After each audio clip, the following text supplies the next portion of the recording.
교회 여러분, 좋은 아침입니다. 오늘 아침 함께 묵상할 말씀은 요한일서 5장 1절에서 5절입니다. 예수가 그리스도이심을 믿는 사람은 다 하나님에게서 태어났습니다.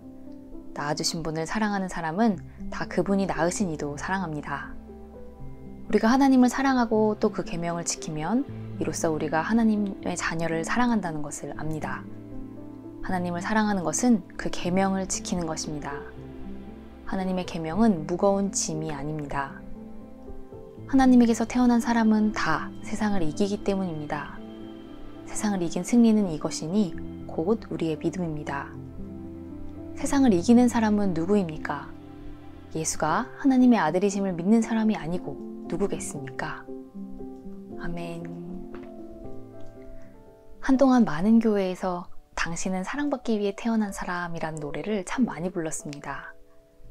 자기 쓸모를 인증해야만 인정받고 사랑받는 세상에서 당신은 그저 사랑받기 위해 태어났다는 이 가사는 많은 이들의 마음에 위로를 주었습니다. 그런데 언젠가인가부터 비기독교인들이 기독교인을 조롱하듯이 놀릴 때 이 노래를 인용하곤 합니다. 이 아름다운 노래가 우스갯거리가 된 것은 한국교회가 보여준 사랑이 이웃사랑이 아니라 이기적인 자기사랑이기 때문이 아니었나 생각이 듭니다. 오늘 본문은 하나님을 사랑한다는 것에 대해서 두 가지 중요한 지점을 말해줍니다. 하나는 하나님 사랑이 이웃사랑과 떨어질 수 없다는 점입니다. 오늘 본문의 바로 앞구절인 4장 20절은 이렇게 말합니다. 누가 하나님을 사랑한다고 하면서 자기 형제자매를 미워하면 그는 거짓말쟁이입니다. 보이는 자기 형제자매를 사랑하지 않는 사람이 보이지 않는 하나님을 사랑할 수 없습니다. 형제자매를 사랑하는지가 곧 하나님에 대한 사랑을 확인하는 기준이 된다는 것이지요. 유행가의 사랑 노래는 상대방을 사랑한다고 고백하지만 자기 감정에 충실한 사랑, 자기애에서 비롯되는 경우가 많습니다. 그래서 상대방이 내 마음 같지 않으면 사랑하기가 어렵지요.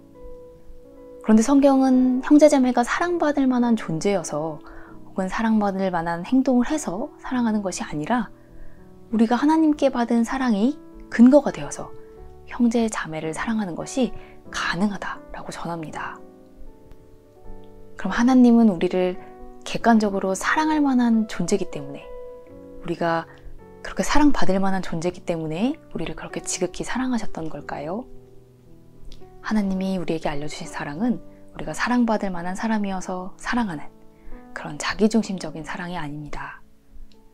하나님은 그저 사랑으로 우리를 바라보시고 사랑으로 우리를 세우시고 사랑으로 우리를 비추셔서 우리 안에 어두운 것들을 물러가게 하시고 우리가 알지 못했던 우리 속에 있는 보물을 우리가 보게 하십니다. 부족한 우리가 이 하나님 사랑을 담기 위해서는 노력과 의지가 필요합니다. 사랑이 의지로 되나요? 라고 묻는 사람도 있지만 사랑에는 분명 의지가 필요합니다. 한 사진사가 있었습니다. 이 사진사는 모델을 사랑스럽게 찍어주기로 아주 유명합니다.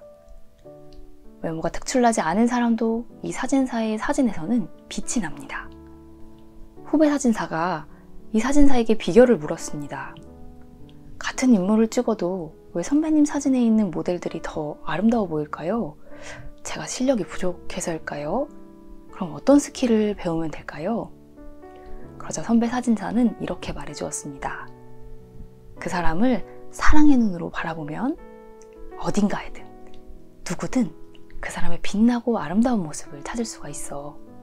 나는 그 눈으로 사진을 찍을 뿐이야. 사랑의 눈으로 상대방을 바라보려는 그 의지적인 노력은 상대방을 다른 사람으로 만듭니다.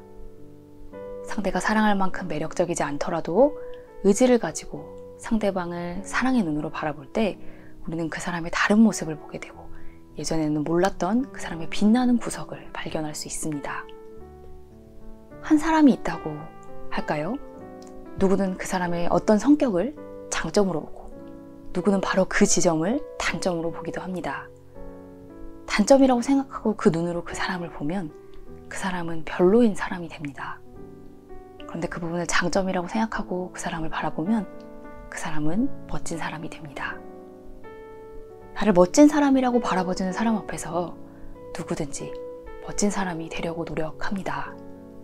이렇게 자기애에서 비롯된 사랑이 아니라 하나님의 눈으로, 하나님의 사랑을 바탕으로 또 하나님을 통해 배운 그 사랑은 우리가 알지 못했던 자기의 참모습을 볼 수 있게 하고 주저앉은 사람도 일으켜 세우는 큰 능력이 있는 사랑입니다.